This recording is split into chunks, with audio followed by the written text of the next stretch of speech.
একটু বৃষ্টি হলেই দেখুন আমাদের ছাদে কিভাবে একটা রুম বানানো হয়েছে। এই রুমটাতে পানি জমে গেছে, তো এই পানিগুলো এখন কি করে বের হবে। এই দরজার ফাঁকটা দিয়েও যেতে পারছে না, কারণ একটা কাঠ দেওয়া আছে।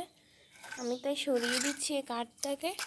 এবার দেখুন কি সুন্দর পানিগুলো বেরোয় যাচ্ছে, একদম বন্যার পানির মতো। যেমন গেট খুলে দিয়েছে আর চলে গেছে, সেভাবেই চলে যাচ্ছে।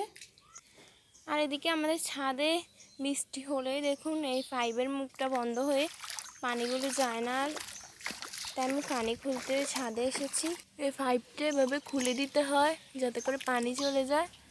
এবার দেখুন কি করে পানি যাচ্ছে। আর এইখানটাতে একটা সেটোর মুখও খুলে দিচ্ছি, এবার পানি যাচ্ছে। তো অনেকটা পানি আসলে অনেকটা সমুদ্রের ঢেউর মতোই লাগে। তো আজকের ভিডিওটা কার কার কাছে ভালো লাগলো অবশ্যই কমেন্টে যাবেন, আর ভালো লাগলে সাবস্ক্রাইব করবেন।